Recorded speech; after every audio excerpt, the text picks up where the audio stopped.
Dans un monde parallèle, menacé par le roi démon et ses sbires, un groupe, la bande des héros, décide de prendre les choses en main pour vaincre le roi démon et ses généraux. Yuga, le chef du groupe, demande à ses amis s'ils sont bien sûrs de leur décision, car il n'y a plus de retour en arrière possible. Tous trois affirment être totalement prêts à affronter le roi démon, même si cela devait leur coûter la vie. La mage du groupe rassure Yuga, lui disant de ne pas s'inquiéter. Elle a fait ses devoirs, étudié chaque général du roi démon, et elle est convaincue qu'ils peuvent les écraser s'ils suivent le plan à la lettre. Yuga leur sourit, et tous se préparent à entrer dans le château pour l'ultime étape de leur combat contre le seigneur démon. Mais dès qu'ils franchissent la porte principale, leur chance tourne au vinaigre. Leur premier adversaire n'est autre que Yuki, le capitaine des généraux en personne. Yuki déclare à la bande des héros qu'il les attendait depuis un bon moment. Il affirme que s'ils veulent ne serait-ce que toucher le roi démon, ils devront d'abord passer par lui, et qu'aucun d'entre eux n'a la moindre chance de le vaincre, absolument aucune. La mage, en ayant assez entendu, le coupe sèchement avec une boule de feu en plein visage. Yuki repousse la boule comme une mouche et leur dit qu'il savait la bande des héros faibles, mais pas au point que leur magie de boule de feu soit bloquée par de simples sorts défensifs. Le tank du groupe s'élance aussitôt pour tenter de terrasser le démon, mais en vain. Yuki esquive tous ses coups avec une facilité déconcertante avant de lui rendre l'appareil d'un coup de pied qui le projette en arrière. Immédiatement, Cilia, la prêtresse de soutien du groupe, utilise sa magie pour renforcer Yuga, qui se prépare aussitôt à lancer l'une des attaques les plus puissantes de son épée légendaire, Excalibur. Mais Yuki ne bouge pas d'un pouce, il lance sa propre attaque qui entre en collision avec les pouvoirs magiques du héros, les submergeant finalement et les balayant tous d'une vague d'énergie sombre qui les assomme sur le champ. Alors qu'il les examinait pour décider de leur sort, il aperçoit Celia à l'arrière et réalise aussitôt qu'elle est exactement son genre. Ses pensées sont interrompues par ses généraux qui demandent s'ils doivent en finir avec le groupe pour qu'il ne pose plus jamais problème. Le nain vert demande à Yuki pourquoi il fixait la prêtresse avec tant d'insistance. Il esquive aussitôt la question, prétendant qu'il réfléchissait juste à quoi faire de ces gens. L'homme sans tête demande s'il ne devrait pas simplement en finir avec eux, mais Yuki leur dit qu'il vaut mieux les jeter hors du château, tout simplement.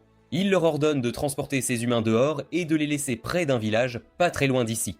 Les trois généraux obéissent et emmènent la bande des héros à l'extérieur, tandis que le nain vert dit à Yuki qu'il devrait arrêter ce genre de choses, car cette fois, il aura sûrement des ennuis avec le roi démon.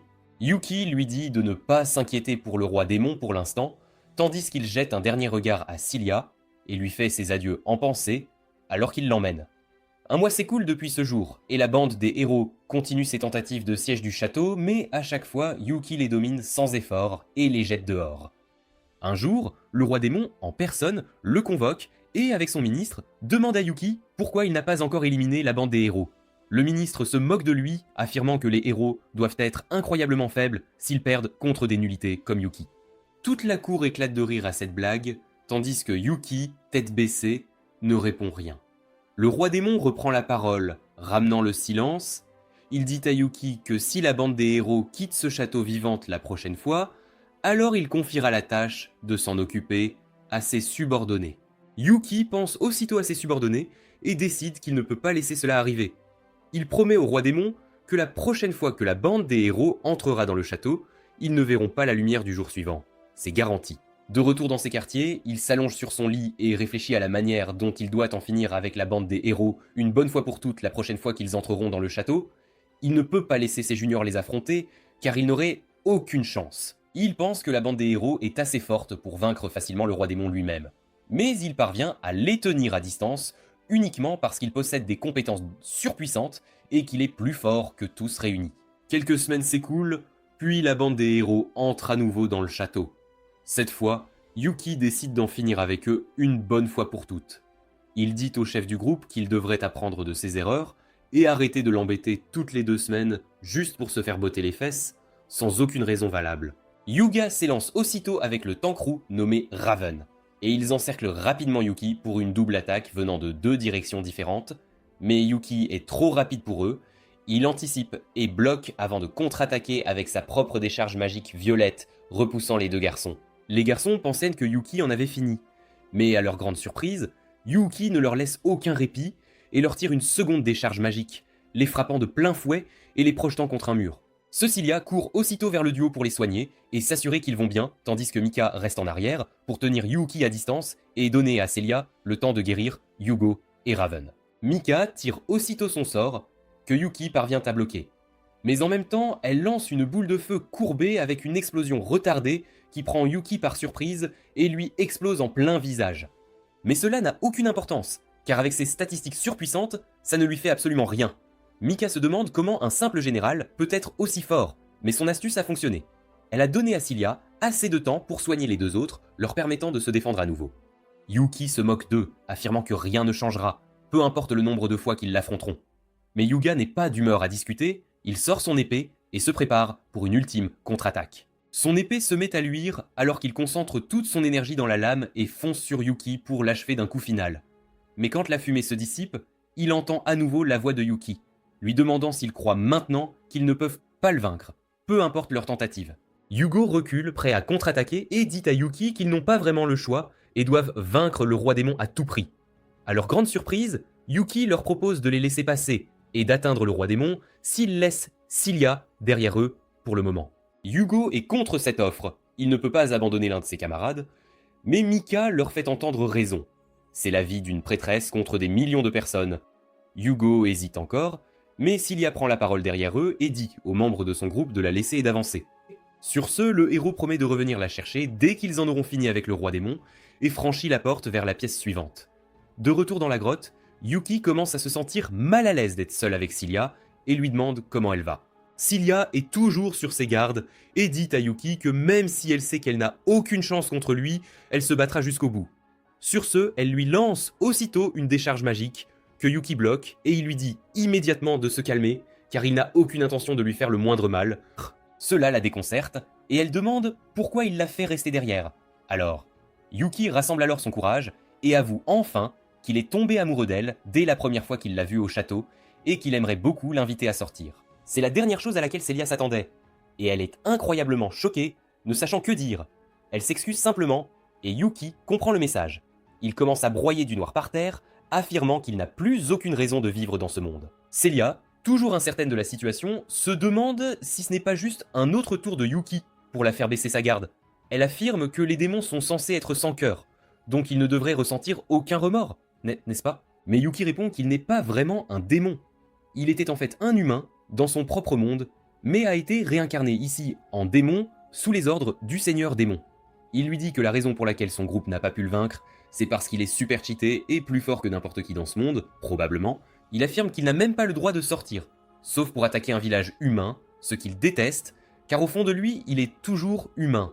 Celia lui demande, s'il était si cheaté, pourquoi n'a-t-il pas tué le roi démon et fait ce qu'il voulait? Mais Yuki répond que même s'il pouvait tuer le roi démon quand il veut, s'il le fait, les démons le nommeront prochain roi démon, ce qu'il ne veut absolument pas. Alors, Cilia lui dit qu'il devrait laisser tomber toute cette histoire de démons, venir dans le monde extérieur et recommencer à vivre parmi les humains. Yuki sent soudain une étincelle dans son cœur et décide d'accepter l'offre. Ce fut le jour où le roi démon fut vaincu par la bande des héros. Une immense célébration eut lieu dans la capitale royale, où la bande des héros fut honorée par le roi lui-même, et une grande fanfare fut organisée pour les héros qui avaient sauvé le pays des griffes du roi démon. Yuki observe tout cela de l'extérieur et décide de casser ses propres cornes pour paraître plus humain. Il achète un tas de vêtements normaux avant de se diriger vers la guilde des aventuriers. Il trouve la guilde entièrement vide, avec seulement un réceptionniste d'allure grincheuse derrière le comptoir. Yuki demande joyeusement s'il pourrait être accepté dans la guilde, et le type nommé Cramon pousse un soupir de frustration. Tout le monde a eu un jour férié pour célébrer la victoire contre les ténèbres, mais lui, le malchanceux, a dû venir travailler aujourd'hui. Il enregistre Yuki comme aventurier et lui remet sa carte, le prévenant de ne pas la perdre, car c'est une sacrée galère de les rééditer. Quelques semaines s'écoulent, pendant lesquelles Yuki enchaîne les quêtes, devenant l'aventurier le plus rapide à gravir les échelons, passant du rang F au rang D en quelques semaines seulement. Il est la coqueluche de la guilde en ce moment, et même Cramon l'attrape, lui demandant comment diable il monte en grade si vite. Étant censé être un débutant total, Yuki ne sait pas vraiment quoi répondre, et lui tend simplement quelques-unes des quêtes qu'il voulait prendre, quand Celia arrive de nulle part et lui dit de la rencontrer seule. Elle le ramène chez elle et affirme qu'elle veut qu'il quitte la guilde des aventuriers. Elle explique que depuis la mort du roi démon, les pays tentent de s'emparer de plus de pouvoir et de ressources, et certains essaient même d'acquérir le Groenland après avoir capturé le Venezuela de force. Elle explique que des personnalités importantes de nombreux pays ont tenté d'engager les aventuriers les plus forts qu'ils pouvaient trouver, et elle affirme que Jeff Bezos a offert la main de sa femme en mariage à Hugo le héros. Dans l'espoir de l'acquérir comme pion et de l'utiliser à des fins militaires, elle affirme qu'à la vitesse à laquelle il a gravi les échelons, ce n'est qu'une question de temps avant qu'un pays ne le repère et tente de l'acquérir. Et ce serait désastreux, car il serait l'équivalent humain d'une putain de bombe nucléaire. Yuki promet de se faire discret pendant un moment et de ne pas trop se faire remarquer. Juste à ce moment, la mère de Cilia les appelle dans sa chambre et dit à Yuki qu'elle a reçu des demandes en mariage pour sa fille et que même le héros lui-même a proposé d'épouser Cilia. Cela met Yuki en rage, qui commence à râler sur les Tchads, comme un incel. Mais Cilia lui dit de se taire, car elle a déjà refusé toutes leurs demandes. En entendant cela, Yuki se tourne vers sa mère et affirme qu'elle l'a déjà rejeté une fois, alors il continuera à gagner sa vie comme aventurier. Et quand il pourra lui offrir une vie décente, c'est là qu'il la demandera à nouveau en mariage et verra si la réponse est différente. Cela semble satisfaire sa mère, et elle les laisse tous les deux seuls. Yuki décide de prendre congé et dit à Cilia qu'il la reverra bientôt. Sur ce, il retourne à sa masure, attendant avec impatience le moment où il pourra la demander à nouveau en mariage. Quelques jours s'écoulent, et Yuki décide d'accepter une nouvelle quête pour une chimère qui attaque les villageois sans aucune raison. Cramon lui avait dit que cette quête lui prendrait au moins une semaine, voire plus. Mais au fond de la jungle, quand il est tombé sur la chimère, il a réalisé que cette bête n'était pas si difficile à gérer, en fait. Ce bâtard mi-poulet, mi-serpent, se jette sur lui plusieurs fois, mais en vain. Yuki est bien plus rapide et l'épuise avant d'utiliser finalement son attaque éclair pour en finir avec lui. Une bonne fois pour toutes. Une bonne fois pour toutes. Sur ce, il ramasse toutes les plumes de la bête comme preuve de l'accomplissement de la quête, réalisant que cela lui a à peine pris une demi-journée pour s'occuper de ce monstre, ce qui signifie qu'il peut probablement gagner des niveaux encore plus vite qu'il ne l'avait imaginé. Avant qu'il ne puisse remballer ses affaires pour la journée, il sent une présence autour de lui. Un chevalier surgit des buissons et tente de le poignarder à la gorge. Mais Yuki esquive sans effort. Il remarque soudain un homme-oiseau volant au-dessus de lui qui essaie de lui arracher les yeux. Mais Yuki utilise sa magie pour créer une barrière et le repousser. Avant qu'il n'ait le temps de reprendre ses esprits et de comprendre qui l'attaquait, il est assailli par une fée elfe qu'il reconnaît immédiatement, Sheik, son subordonné. Il l'interpelle, affirmant que c'est lui, mais avec une apparence différente. Sheik s'arrête au dernier moment, surpris d'entendre son propre nom. Il lui faut une seconde pour réaliser que c'est leur capitaine, et les autres sortent aussi de leur cachette, confus. Sheik affirme qu'il pensait que c'était l'un de ces aventuriers embêtants, qui tuant des démons, et c'est pour ça qu'ils l'ont attaqué. Harpy et Duke sont tous deux choqués de voir que leur capitaine est toujours en vie, car ils pensaient qu'il était mort lors de la chute de l'Empire. Yuki affirme qu'il est vraiment heureux de voir qu'ils vont tous bien, mais Duke lui saute immédiatement dessus, lui demandant où diable il est passé après les avoir laissés seuls à la chute du roi démon. Soudain, il remarque aussi que Yuki ne semble plus avoir ses cornes ni ses ailes, et qu'il ressemble davantage à un humain maintenant. Cela déroute Duke, qui demande où sont passées ses cornes et pourquoi il est habillé comme un humain. Yuki lui dit de se taire et de le laisser expliquer. Sur ce, il commence sa très courte explication sur le fait qu'il est un énorme simp, qui a avoué son amour à la prêtresse de la bande des héros et s'est fait rejeter. Ses subordonnés sont confus. Comment le capitaine des généraux du roi démon peut-il soudainement vivre comme un humain ? Yuki leur dit qu'il a choisi cette voie lui-même et qu'ils sont libres de suivre ce qu'ils veulent dans ce monde plus paisible. Tous trois refusent immédiatement, affirmant qu'ils veulent rester avec lui et vivre comme des humains. Et ils sont aussi très intéressés de rencontrer la personne dont il est tombé amoureux. Yuki leur dit de penser plus réalistement, car cela ne peut pas arriver. Ils sont évidemment des démons, et n'auront pas vraiment leur place dans le monde humain. Tous trois sont d'accord, cependant, si leur capitaine peut se transformer pour ressembler davantage à un humain, alors eux aussi le peuvent. En entendant cela, Yuki accepte de les garder avec lui, et les emmène rencontrer Cilia, qui est horrifiée d'apprendre que Yuki a arraché les ailes d'Harpy. Elle le réprimande de ne pas y avoir réfléchi à deux fois, car même s'il voulait qu'ils avaient l'air plus humains, arracher les ailes d'une harpie doit être si douloureux. Harpy s'accroche à Cilia, murmurant qu'elle est gentille. Et même Duke et Sheik sont impressionnés et l'applaudissent. Sur ce, ils se dirigent tous vers son manoir pour prendre le thé. Cilia demande à Duke si c'est vrai qu'ils étaient tous les subordonnés de Yuki, mentionnant qu'ils ne ressemblent pas beaucoup à des démons. Duke affirme qu'il est en fait un chevalier sans tête, Harpy est une harpie et Sheik est un pixie, qui sont toutes des créatures humanoïdes plutôt que de purs démons. Yuki est surpris de voir à quel point Duke parle, car il n'avait jamais été très bavard. Duke répond qu'il ne parlait pas beaucoup à cause du capitaine lui-même. Depuis que Yuki est arrivé en tant que leur capitaine, il le détestait cordialement, il faut dire. Depuis que Yuki est arrivé dans ce monde, il était en gros un ermite complet qui ne parlait même pas à ses subordonnés, et osait même manquer de respect et ignorer les ordres de son supérieur direct, Zai, qui affirmait que c'était une perte de temps totale de s'occuper de Yuki. En entendant cela, Duke décida qu'il s'occuperait lui-même de ce nouveau capitaine agaçant et lui apprendrait comment les choses fonctionnaient ici, par la force. Mais Yuki s'est avéré être bien trop fort pour Duke, qui s'est fait botter les fesses par son capitaine, ce qui lui a donné un nouveau respect pour la force que possédait Yuki. Cilia affirme qu'ils semblent beaucoup tenir à leur capitaine maintenant, et Duke admet que tous trois ont commencé à se soucier du capitaine, et le capitaine d'eux. Juste à ce moment, Yuki réalise qu'il n'entend plus Harpy et Shake jouer, et essaie de les retrouver, réalisant qu'ils ne savent pas à quel point ils auraient des problèmes si la nouvelle se répandait que Cilia hébergeait une bande de démons. Bientôt, il trouve Shake endormi sur les genoux de la mère de Cilia, qui affirme qu'il courait dans le jardin, mais s'est vite épuisé et s'est endormi. Yuki s'excuse immédiatement auprès d'elle, affirmant que Shake est son ami et ne sait pas mieux faire. Mais la mère de Cilia lui dit de ne pas trop s'inquiéter, car elle adore les enfants. Yuki demande ensuite si elle a vu une fille qui jouait avec lui, et la mère de Celia affirme que Sophia, leur femme de chambre, vient de l'emmener à l'intérieur du manoir. Tous se précipitent aussitôt vers le manoir, inquiets de ce que Harpy pourrait faire si elle avait peur. Mais ils la trouvent très sage et très attentive, vêtue d'un uniforme de femme de chambre que Sophia lui avait fait enfiler. Sophia présente aussitôt la femme de chambre à Cilia et aux autres comme une nouvelle recrue nommée Harpy. Mais Cilia explique qu'elle est en fait l'amie de Yuki. Sophia s'excuse, affirmant qu'une nouvelle femme de chambre devait commencer à travailler aujourd'hui, ce qui l'a induite en erreur. Yuki dit à Harpy d'aller se changer, mais Harpy lui répond qu'elle veut travailler et demande à Sophia si elle pourrait travailler ici. Sophia sourit, affirmant qu'elle lui montrera bientôt les quartiers des domestiques. À la tombée de la soirée, Yuki et ses amis, à l'exception d'Harpy, se préparent à partir. Shake se frotte les yeux paresseusement, marmonnant à quel point Harpy a de la chance de pouvoir rester dans la grande demeure. Cilia leur dit de venir quand ils veulent, et sa mère prend Yuki à part, affirmant que Cilia a été très occupée par beaucoup de travail ces derniers temps et n'a pas eu le temps de se reposer. Alors elle s'assurera que Cilia prenne un jour de congé demain et demande à Yuki de l'inviter à sortir. Le lendemain matin, Yuki attend impatiemment Cilia sur la place de la ville. Et elle arrive, majestueuse, dans son magnifique chariot tiré par 2 griffons. Elle en descend rapidement, mais a complètement changé d'apparence, vêtue comme une roturière et affublée d'une épaisse paire de lunettes. Yuki est subjugué par sa beauté. Il lui prend la main, et tous deux commencent à flâner dans les rues de la ville. Cilia semble s'intéresser à la moindre petite chose qu'elle aperçoit. Elle s'arrête devant une pâtisserie, suppliant Yuki d'y prendre le thé plus tard. Ils visitent d'autres endroits, jouent avec des chats, essaient de nouvelles robes.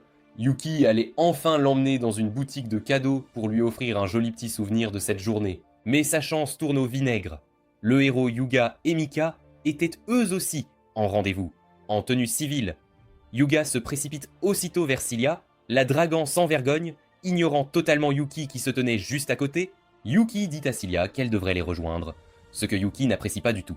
Heureusement, Cilia répond qu'elle est aussi sortie avec un ami pour la journée, et c'est là que Yuga réalise que Yuki est également présent. Il s'en fiche royalement, et répond qu'il peut venir aussi s'il veut. Sur ce, il entre dans la boutique de cadeaux avec Cilia, laissant Mika et Yuki derrière. Mika semble aussi furieuse que Yuki, affirmant qu'elle espère que Cilia tombera amoureuse d'un roturier comme lui. Cela rend Yuki un peu heureux, mais il réalise vite que Mika voulait insulter Cilia, rien de plus. Il comprend que Mika est une personne vraiment exécrable. Pendant ce temps, le héros est toujours dans la boutique, à discuter avec Cilia. Yuki se dit que Cilia a déjà refusé une fois la demande en mariage du héros, n'importe quel homme sensé ferait demi-tour et laisserait la jeune femme tranquille. Mais ce héros-là semble un peu trop effronté. Mais Yuki décide qu'il ne va pas non plus reculer si facilement.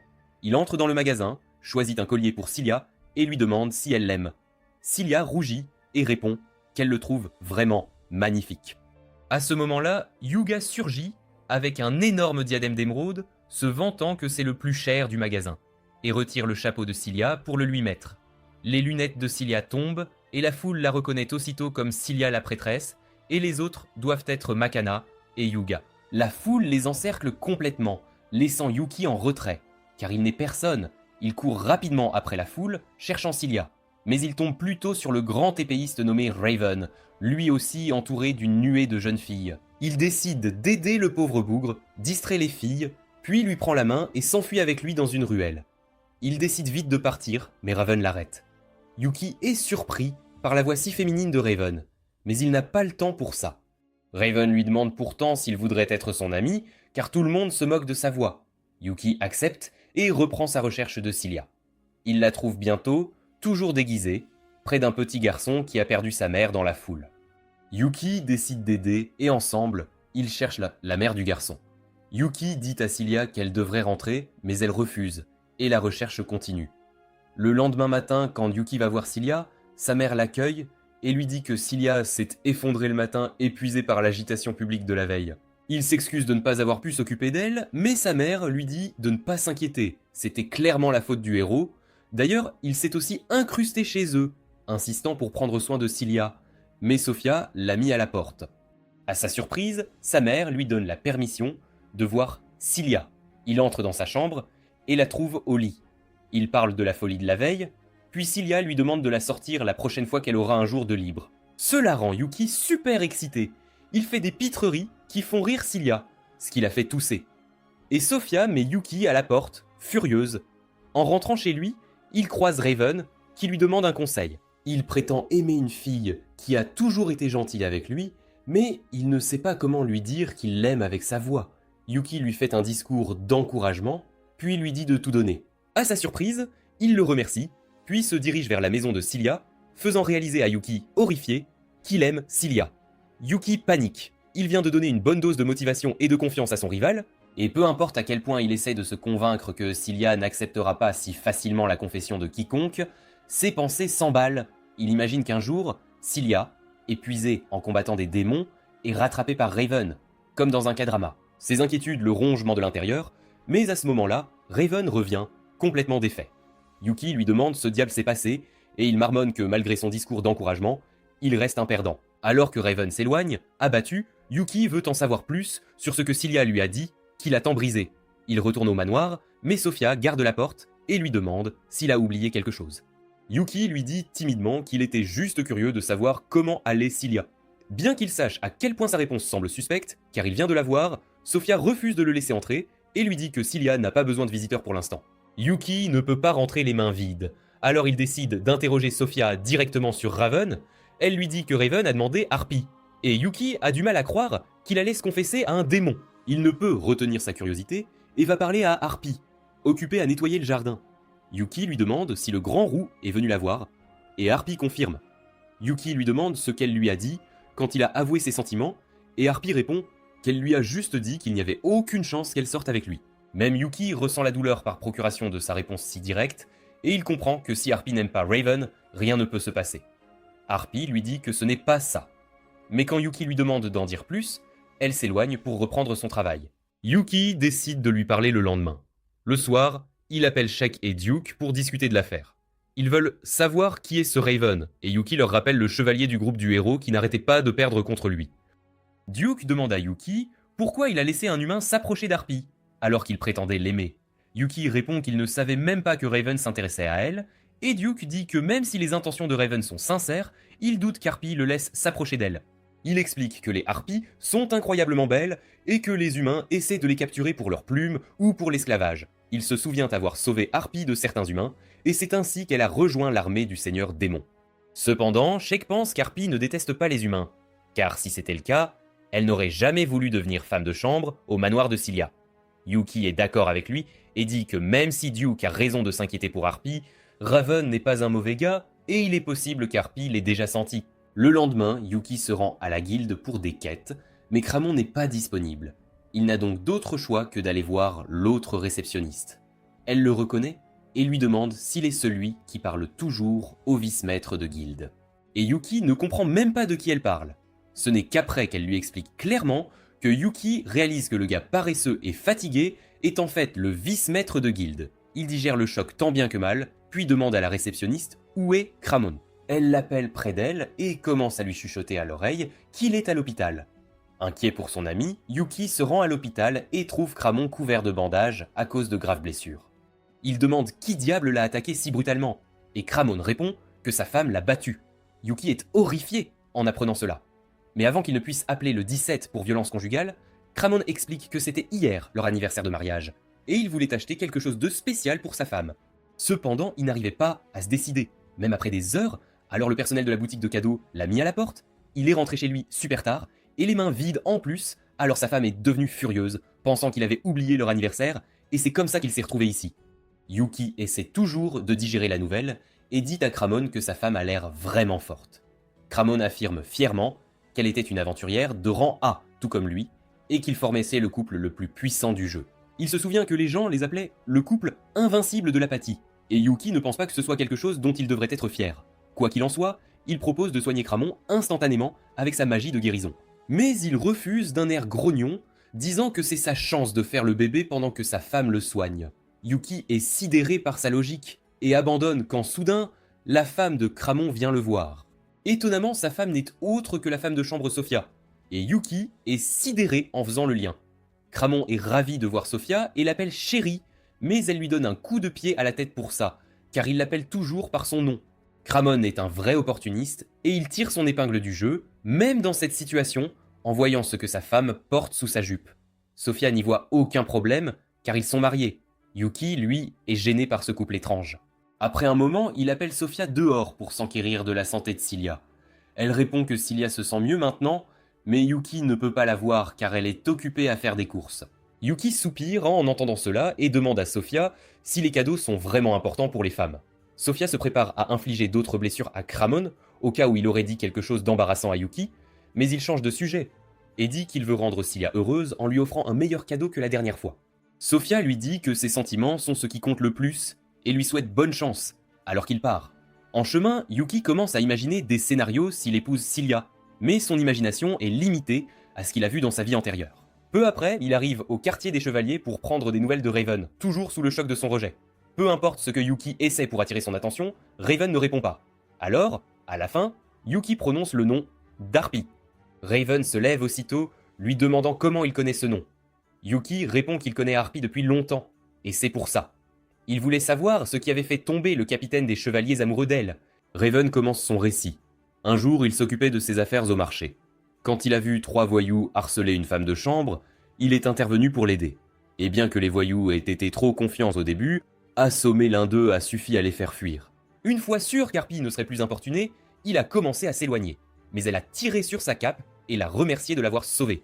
Il lui a dit que c'était son devoir, réalisant seulement plus tard qu'il avait laissé échapper sa vraie voix. Raven était gênée, mais Harpy lui a dit qu'il avait une belle voix et qu'elle l'enviait. Elle est partie en courant et Raven a trouvé son premier amour. Il affirme qu'il connaissait l'uniforme de femme de chambre et Yuki réalise que c'est pour ça qu'il est allé au manoir de Cilia. Raven est surpris d'apprendre que Yuki connaît Cilia. Et c'est à son tour de raconter comment il est tombé amoureux d'elle et qu'il essaie maintenant de devenir aventurier pour être digne d'elle. Raven se sent encore plus misérable en entendant cela, car il se sent comme un perdant qui ne peut même pas travailler dur pour la fille qu'il aime. Yuki lui dit que ce n'est pas sa faute et qu'Harpy ne s'entend simplement pas bien avec les hommes à cause d'un traumatisme passé. Il dit à Raven qu'il est trop tôt pour abandonner et qu'ils doivent aller au marché pour faire le premier pas. Ils vont dans une boutique pleine de couples qui achètent des bijoux et des choses l'un pour l'autre, et Raven est nerveux, pensant qu'ils sont au mauvais endroit. Yuki lui dit de se détendre, puis trouve le pendentif qu'il voulait acheter pour Cilia la dernière fois, il est toujours là. Il l'achète, puis trouve Raven en train de regarder d'autres cadeaux. Yuki lui suggère d'acheter celui avec les plumes roses, et Raven n'est pas sûr qu'Harpy appréciera un cadeau d'un parfait inconnu. Yuki répète simplement ce que Sophia lui a dit, sur le fait de mettre son cœur dans le cadeau, et l'assure qu'Harpy aimera le design. Raven pense qu'il pourra revoir Harpy avec le cadeau comme excuse, alors, comme n'importe quel simp, il dépense de l'argent pour quelque chose dont il n'est même pas sûr que la fille aimera. Il utilise des notes pour communiquer avec le vendeur, et Yuki est un peu déconcerté par cela.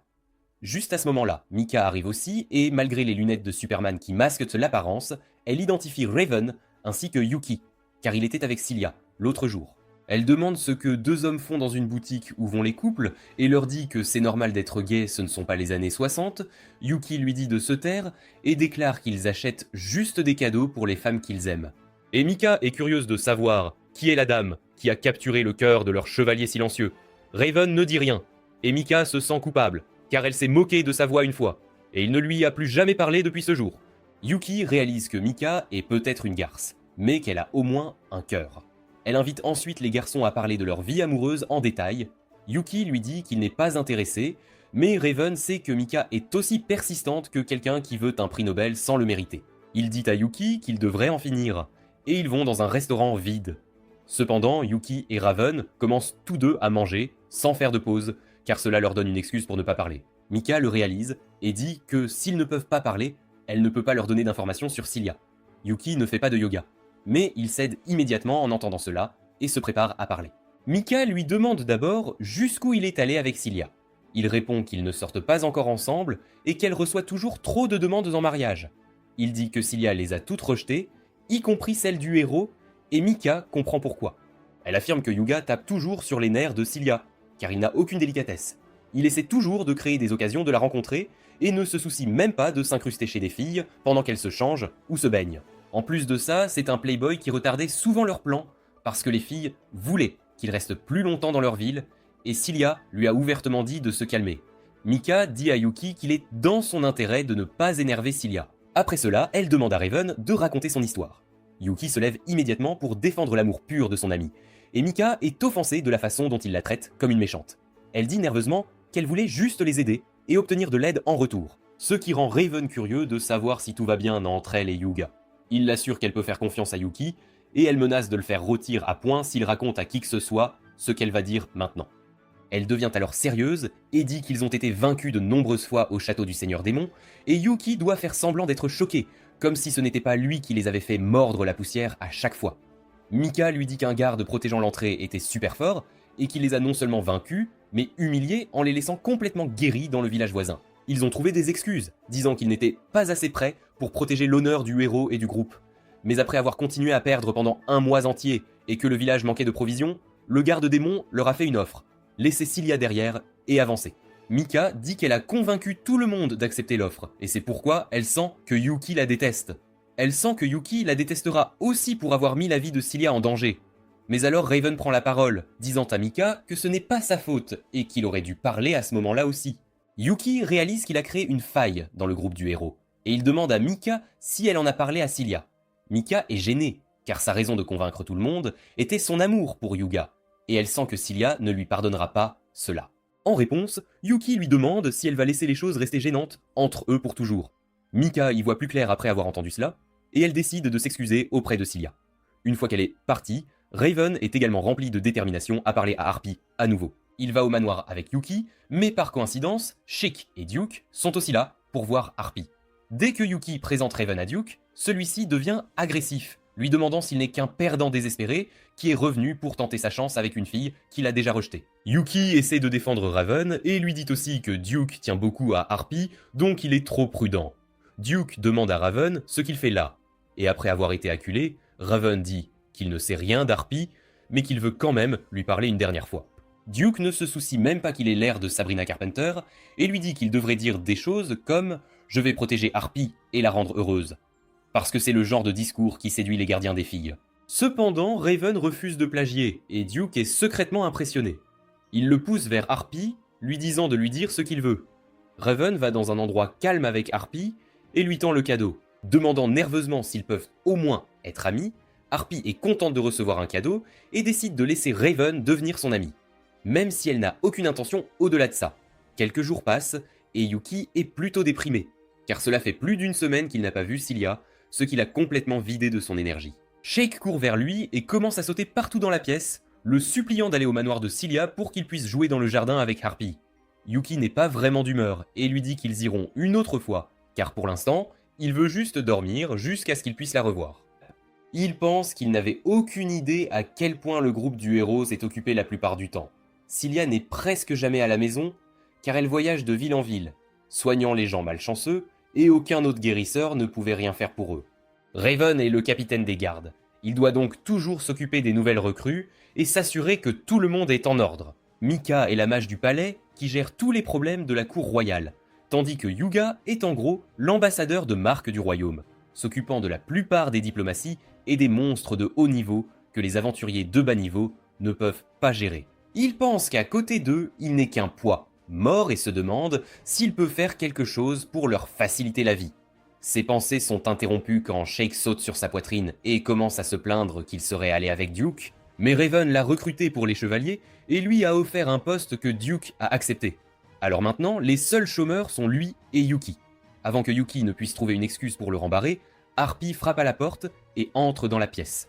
Shake s'excite aussitôt, pensant qu'il peut enfin sortir de cette pièce déprimante et prendre un peu de soleil, quand Harpy dit à Yuki que Cilia l'a envoyé avec un message, affirmant qu'elle est libre cet après-midi et aimerait le rencontrer. Yuki est fou de joie en entendant ça et se lève d'un bond, se disant qu'il va enfin pouvoir lui offrir ce collier qu'il a déniché à la boutique de souvenirs.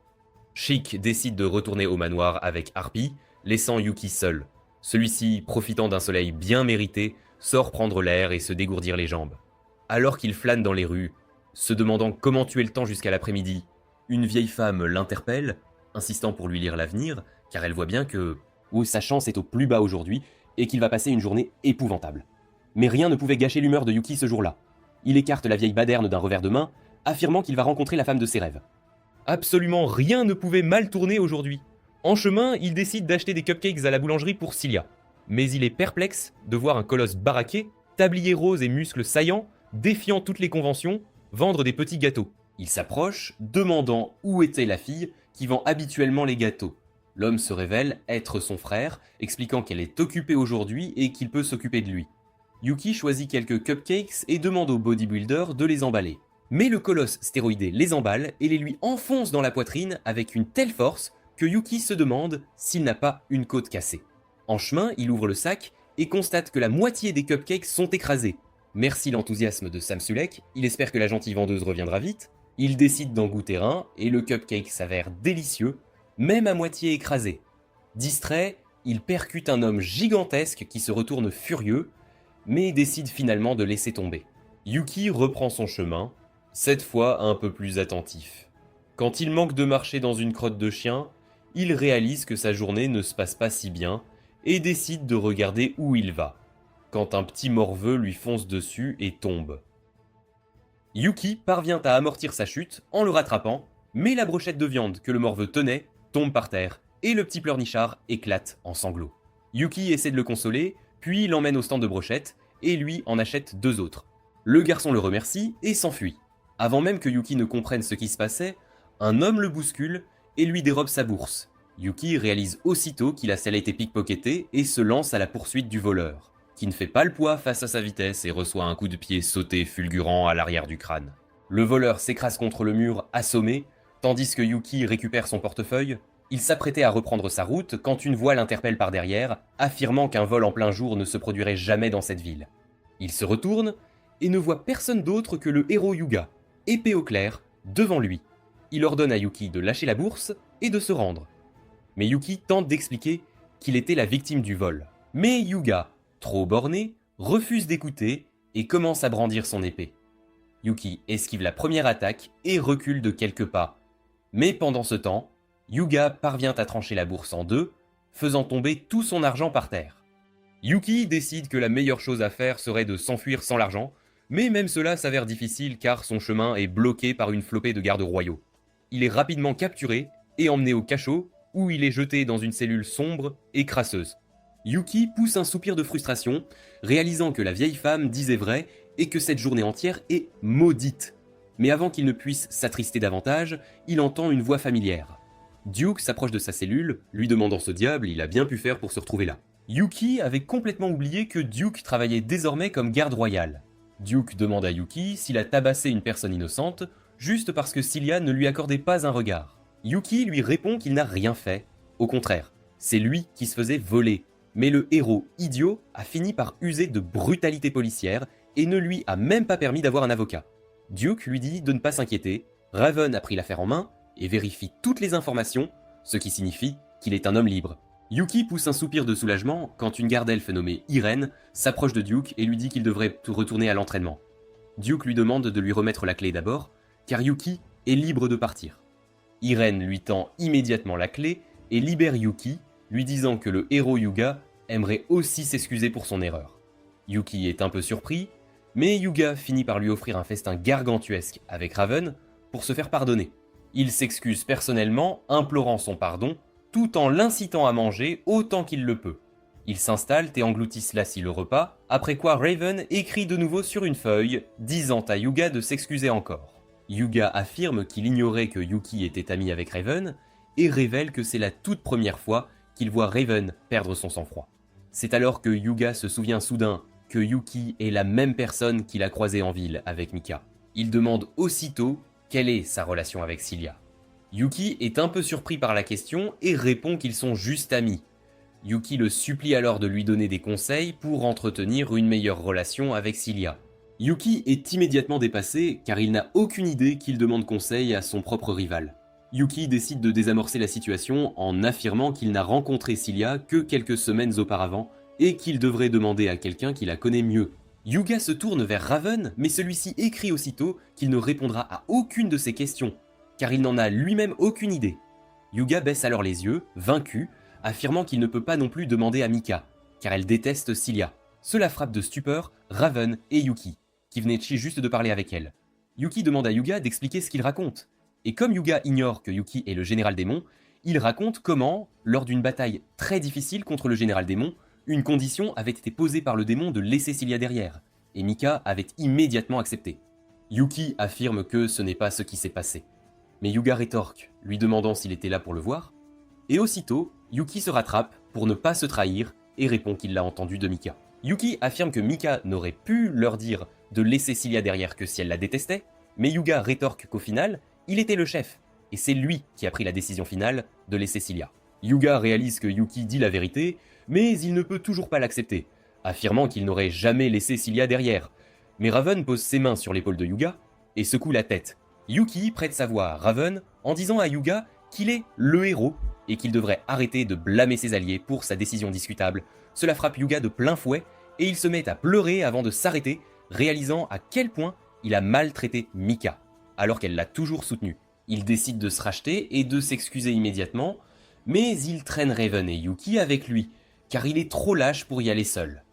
Il déboule alors chez elle sans frapper et la trouve en train de s'habiller. Mika lui hurle dessus, mais il s'en fiche et s'excuse aussitôt de l'avoir maltraitée et d'avoir rejeté la faute d'avoir laissé Cilia sur elle. Mika, furieuse comme jamais, saisit son bâton magique et décide enfin de laisser éclater sa frustration, commençant à tabasser le héros. Pendant ce temps, Yuki laisse le reste à Raven et part pour le manoir de Cilia. En chemin, il est de nouveau arrêté par Sam Sulek, mais cette fois sa sœur est avec lui, et elle lui donne un nouveau paquet pour s'excuser du précédent qui était écrasé. Il la remercie pour le cadeau et se dépêche.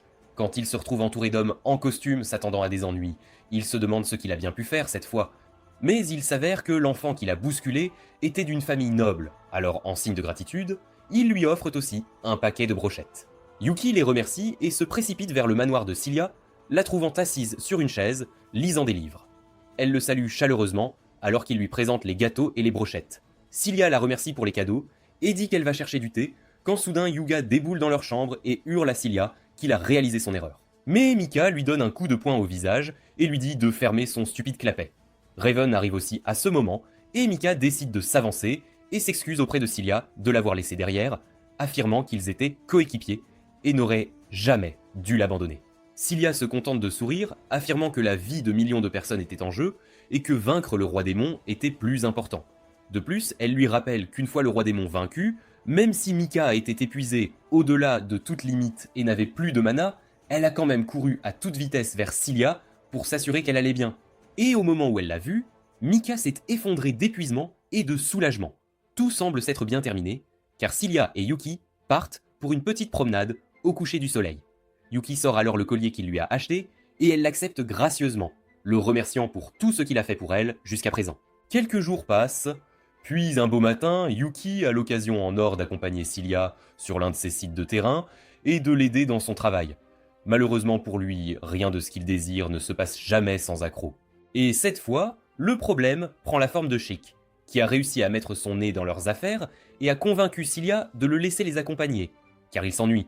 Dans la calèche, Chic semble très excité, affirmant n'avoir jamais été dans une calèche auparavant. Mais Yuki lui dit de ne pas s'emballer, car ce n'est pas une excursion amusante, et qu'ils accompagnent Cilia pour l'aider dans son travail. Cilia sourit et les remercie d'être venus, mais elle commence à avoir l'air un peu nauséeuse. Yuki s'inquiète aussitôt et lui demande si elle va bien. Cilia répond gentiment qu'elle va bien et que le principal problème est qu'elle a un peu le mal des transports. Yuki suggère de faire une petite pause avant de poursuivre leur voyage. Mais Sheik a une meilleure idée et lui tend une potion, affirmant que c'est un breuvage secret concocté par les pixies, censé l'aider à surmonter ce genre de problème. Cilia prend la potion avec gratitude et l'avale d'un trait. À sa grande surprise, son mal des transports disparaît complètement. Elle remercie Sheik pour le remède, tandis que Sheik tourne son air suffisant vers Yuki, lui demandant s'il est maintenant un peu plus content d'être venu avec lui. Yuki essaie de le repousser, tandis que Cilia rit, affirmant qu'elle est vraiment heureuse qu'ils aient tous les deux pu l'accompagner dans son expédition, car cela la rendait beaucoup plus confiante. Peu de temps après, ils atteignent le village où les maladies sévissent depuis un certain temps. Cilia remarque que le village est très serein, mais qu'il n'y a pas beaucoup d'animation. Il rencontre bientôt un vieil homme qui reconnaît immédiatement Cilia et la salue, affirmant qu'il n'aurait jamais imaginé qu'elle viendrait en aide à leur village. Cilia le salue en retour et présente Yuki et Sheik, affirmant qu'ils sont ses amis et des mages compétents qui pourront aider les villageois.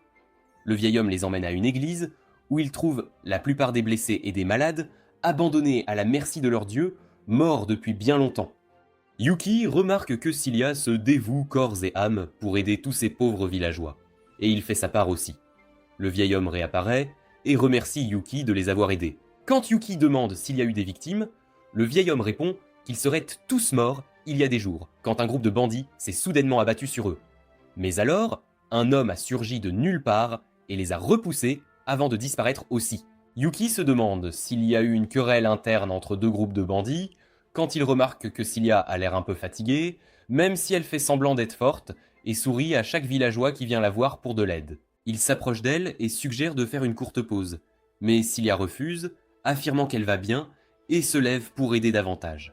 Yuki décide de prendre une décision radicale et l'assomme avec l'un de ses sorts. Les villageois s'inquiètent aussitôt alors qu'il la prend dans ses bras et leur dit qu'elle est juste fatiguée et a besoin de se reposer un peu.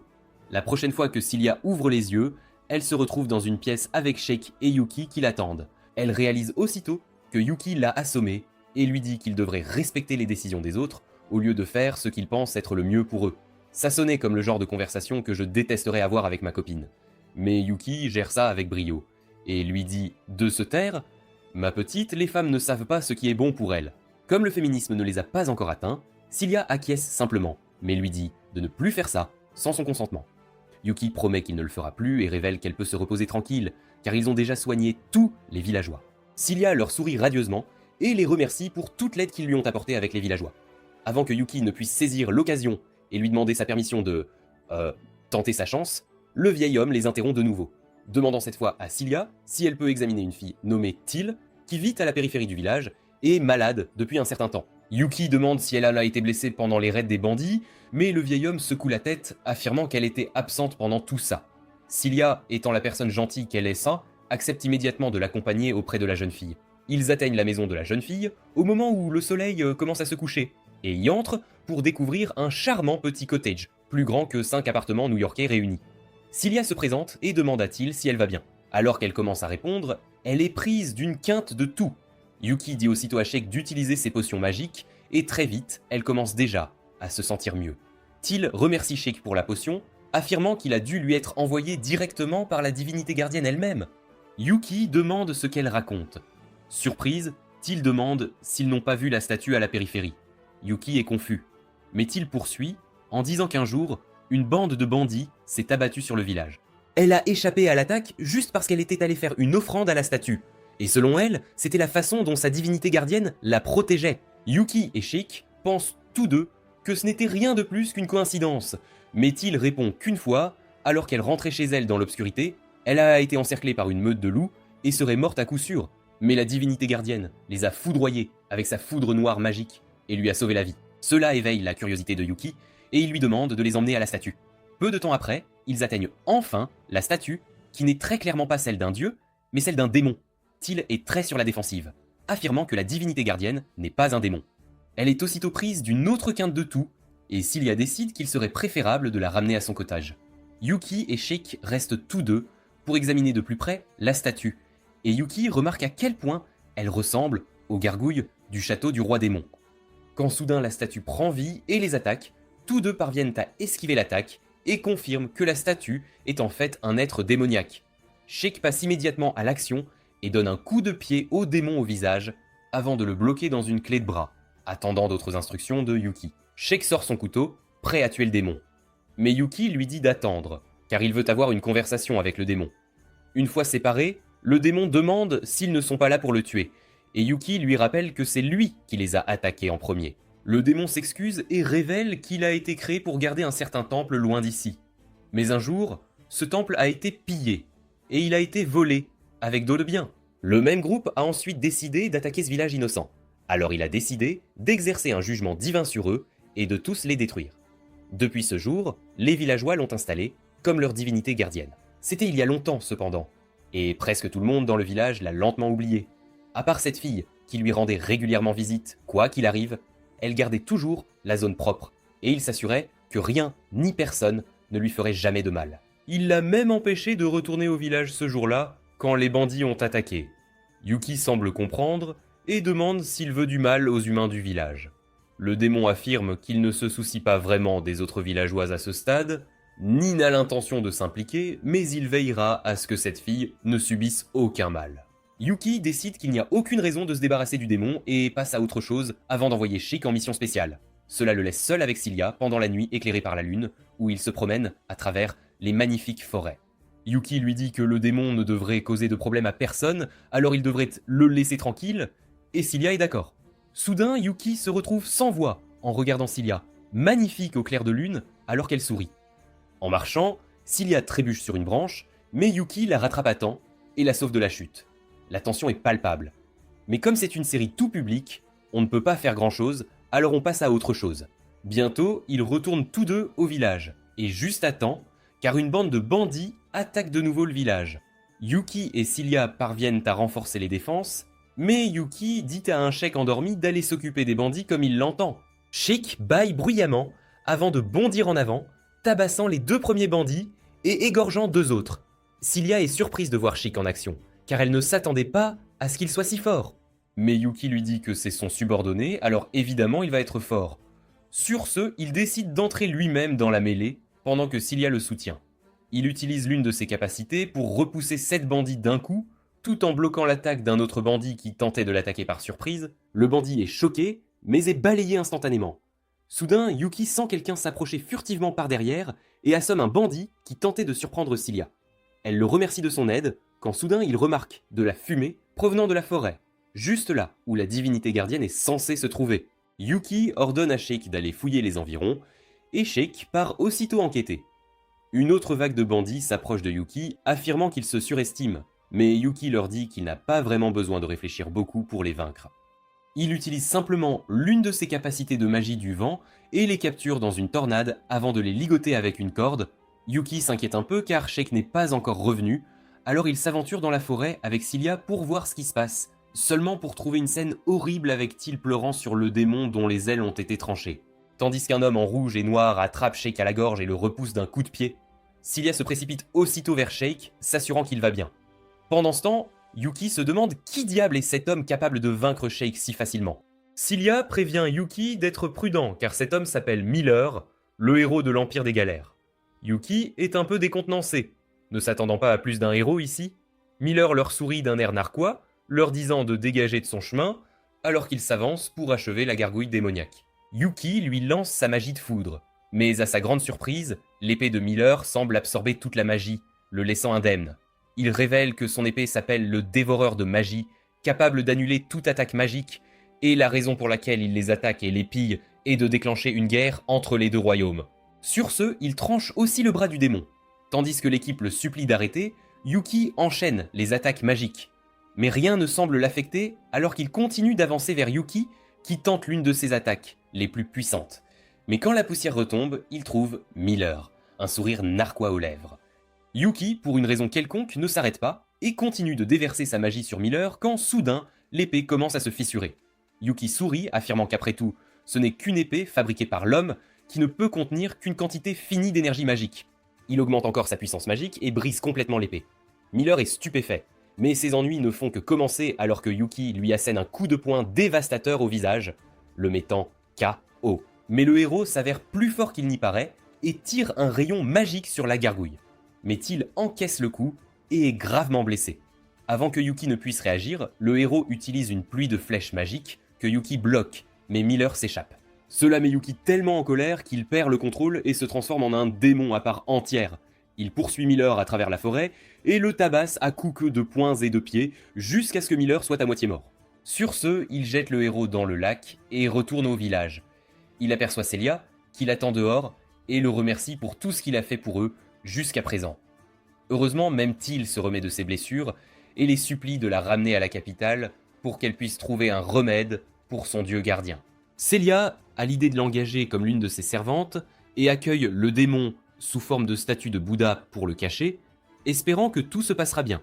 Quelques jours passent, et Teal est plutôt contente de son travail de femme de chambre chez Celia, fredonnant une chanson en dépoussiérant la gargouille, désormais une statue de Bouddha. Le démon lui dit qu'elle n'a pas besoin de le nettoyer tous les jours, mais elle lui répond qu'elle aime travailler ainsi, et lui demande s'il sait où est Yuki. La gargouille répond que Yuki est parti au château avec Celia, ce qui est une surprise pour elle. De retour au château, Yuki et Celia s'inclinent tous deux, un genou à terre, tandis qu'une des gardes annonce qu'ils sont en présence de l'empereur Dara de ce royaume. Dara semble être un homme très rigide, car il leur dit aussitôt que la raison de leur convocation est liée à ce qui s'est passé dans le village attaqué par les bandits. Yuki sourit et se dit que tous les rois sont des hypocrites, qu'ils soient humains ou démons. À sa surprise, cependant, le roi abandonne soudain son personnage de dur à cuire, affirmant qu'il a l'air d'un parfait crétin de cette façon et qu'il parlera normalement désormais. La garde nommée Sylvia lui dit de ne pas parler normalement et de maintenir une allure royale, et les deux commencent à se disputer sur la façon dont ils devraient s'exprimer. Yuki n'a aucune idée de ce qui se passe à ce moment-là, alors il garde le silence. Bientôt, le roi reporte son attention sur eux, affirmant qu'il a appris que le village a été attaqué par un groupe de bandits, puis par le héros Miller de l'Empire des Galères, qu'ils ont réussi à chasser, sauvant ainsi le village de tout dommage majeur. Il affirme qu'ils recevront certainement une récompense pour leurs bonnes actions. Mais Celia répond qu'elle n'a fait que ce qui était juste et ne demande aucune récompense. Évidemment, cette riche pain-bêche n'en veut pas, mais qu'en est-il du pauvre Yuki qui a tout fait tout seul pendant que sa majesté se reposait bien au chaud? Le roi se tourne alors vers Yuki et lui demande quelle récompense il souhaiterait. Yuki décide de jouer la carte de la ruse et lui dit que même un roi ne peut lui accorder ce qu'il désire vraiment. Le roi est immédiatement intrigué et demande ce qu'il veut exactement. Il demande s'il veut de l'argent, mais Yuki secoue la tête. Le roi demande s'il veut un harem pour lui, mais Yuki secoue la tête une fois de plus. Alors finalement le roi demande s'il veut le trône lui-même, mais Yuki secoue la tête pour la troisième fois, affirmant que ce qu'il veut plus que tout, c'est l'amour de Sylvia. Sylvia est choquée, tandis que Celia rougit, mais le roi se contente de rire, affirmant qu'il ne peut absolument rien faire à cet égard. Plus tard ce jour-là, de retour au manoir, Yuki se met à quatre pattes, la tête au sol, et demande pardon à Celia, tandis qu'elle le réprimande, affirmant que la chambre du roi n'est pas l'endroit pour déclarer sa flamme. Yuki s'excuse encore une fois, la suppliant de ne pas se fâcher contre lui, tandis que sa mère, assise là aussi, rit en voyant les ébats du jeune amour et décide d'intervenir pour pimenter un peu les choses. Elle affirme que puisque Yuki a fait une erreur, il devra en payer le prix. Et en guise de punition, il ne verra pas Celia pendant un mois entier. Yuki n'en croit pas ses oreilles, mais en même temps, Celia est aussi désemparée, car elle ne veut pas rester loin de Yuki et trouve que c'est une punition un peu trop sévère. Sa mère rit encore une fois et affirme qu'alors, ils ne se verront pas pendant un demi-mois. Sur ce, elle appelle Harpy, qui sans hésiter une seconde, attrape Yuki par la nuque et commence à le transporter dehors. En traversant le couloir, elle s'arrête un instant et dit à son ancien capitaine de regarder par la fenêtre vers Sheik. Yuki suit son regard et trouve Sheik assis seul dans les jardins, l'air plutôt triste. Harpy l'informe que depuis l'incident du village, Sheik ne joue même plus avec elle et traîne toujours, l'air abattu. Yuki réalise que Sheik se blâme probablement pour tout, n'ayant pas pu protéger Teal et la gargouille lorsque Miller les a attaqués. Harpy continue ensuite sa tâche et le ramène jusqu'à sa chambre à la taverne où il trouve le démon et Teal en pleine discussion. La gargouille dit à Teal qu'elle devrait prendre soin d'elle, et même Harpy pense qu'elle devrait retourner au manoir maintenant, alors elles repartent toutes les deux, laissant Yuki et la gargouille derrière. Yuki raconte au démon tout ce qui s'est passé aujourd'hui, mais le démon ne lui est d'aucune aide, affirmant qu'il ne peut pas faire grand-chose et qu'il devrait juste attendre que ça passe. Yuki décide de chercher une meilleure solution et descend rencontrer Cramon, lui demandant de lui donner autant de travail que possible pour qu'il puisse devenir digne de Celia, au sens le plus noble du terme. Bientôt, Un demi-mois s'écoule, durant lequel Yuki enchaîne les quêtes, espérant devenir un meilleur aventurier, et finalement, le 15e jour, il revient, heureux, prêt à enfin retrouver Cilia. La gargouille l'arrête net, affirmant qu'elle veut lui parler. Yuki est confus, mais soudain, la gargouille se retransforme en démon, et Yuki remarque immédiatement le problème. Le démon est en train de se désintégrer, car l'attaque de Miller était bien plus forte et dévastatrice qu'il ne l'avait imaginé. Yuki demande pourquoi diable il ne lui en a pas parlé plus tôt, mais le démon répond que cela n'aurait rien changé, car il n'y a aucun moyen d'arrêter ça. Il pense qu'il lui reste peut-être quelques jours avant de se désintégrer complètement, et dit à Yuki de prendre soin de Till à tout prix. Il lui dit que Till est toujours très malade et peut s'effondrer à tout moment. Yuki est choqué d'entendre cela, car Sheik lui a donné une potion spéciale, et ces potions sont miraculeuses par leur capacité de guérison. Le démon lui dit, cependant, qu'il veille sur elle depuis son enfance, et il sait que quelque chose ne va pas depuis quelques semaines déjà. Il affirme qu'une fois qu'il sera désintégré, Till sera laissé complètement seul et ne s'en sortira pas. Yuki promet qu'il prendra soin de Till quoi qu'il arrive. Le démon sourit, affirmant qu'il peut maintenant reposer en paix, sachant que la jeune fille est entre de bonnes mains, mais Yuki lui dit de ne pas trop s'inquiéter, car il va trouver un moyen de le maintenir en vie aussi. Le démon affirme qu'il n'y a aucun moyen de faire quoi que ce soit dans son état, mais Yuki prétend qu'il ferait un excellent élément de décoration intérieure, alors il verra ce qu'il peut faire pour le maintenir en vie. Yuki part immédiatement rencontrer Duke et lui parle du problème du démon. Et comme Duke est un démon depuis toujours, il connaît la solution et dit à Yuki de donner de la magicite à la gargouille, ce qui devrait la guérir complètement. Mais avant qu'il ne puisse expliquer le processus complet, Yuki s'enfuit, en le remerciant, sans même savoir où diable il trouverait cette magicite. Avant qu'il ne puisse y réfléchir, il aperçoit Cilia courir vers lui, l'air inquiet, lui disant de venir avec elle immédiatement car Till ne va pas bien. Il retourne immédiatement au manoir et trouve Sheik travaillant sans relâche sur ses potions. Mais il dit à Yuki que les choses ne s'annoncent pas bien pour elle, car quoi qu'il fasse, la fièvre ne baisse pas. Il affirme qu'il essaie de retarder l'inévitable, mais qu'ils doivent faire quelque chose immédiatement s'ils veulent lui sauver la vie. Il dit à Yuki de lui procurer certaines des herbes dont il a besoin pour les médicaments. Yuki ne sait pas où trouver les herbes dont il parle, alors Celia propose de l'accompagner. Il se dirige immédiatement vers la guilde des marchands. Mais malheureusement, ils sont en rupture de stock d'herbes et de magicite. Le marchand affirme qu'il y a une pénurie de béliers, alors les gens utilisent la magicite comme substitut. Yuki est perdu. Il ne sait pas quoi faire, car s'il ne trouve pas la magicite et l'herbe crépusculaire, il va perdre Till et le démon dans sa chambre. C'est alors que Cramon l'approche et lui parle d'une quête. Yuki répond qu'il n'est pas prêt pour une quête en ce moment, mais Cramon lui dit d'écouter d'abord et de parler ensuite. Il explique que la quête consiste à déloger un monstre d'une grotte de magicité, et comme l'énergie magique s'y accumule, ils y trouveront certainement aussi de l'herbe crépusculaire. À sa grande joie, Cramon accepte de les accompagner sur place, et même Sophia se joint à l'expédition, car elle ne peut pas se dérober quand l'une de ses servantes est malade. Au coucher du soleil, ils arrivent au village voisin, et Cramon affirme qu'ils passeront la nuit ici, et se dirigeront vers la grotte demain matin. Yuki est surpris, et veut y aller tout de suite, mais Cramon lui dit de se calmer, car d'autres monstres sont aussi actifs la nuit, et ils ne veulent pas rendre leur tâche plus difficile qu'elle ne l'est déjà. De plus, ce monstre est un mangeur de roches mutées, devenu super fort après avoir ingéré une tonne de magicite, et maintenant les attaques magiques ne l'affectent plus vraiment. De surcroît, Cramon les informe que la personne qui a autorisé cette chasse veut le monstre vivant, ils doivent donc trouver un moyen d'y parvenir.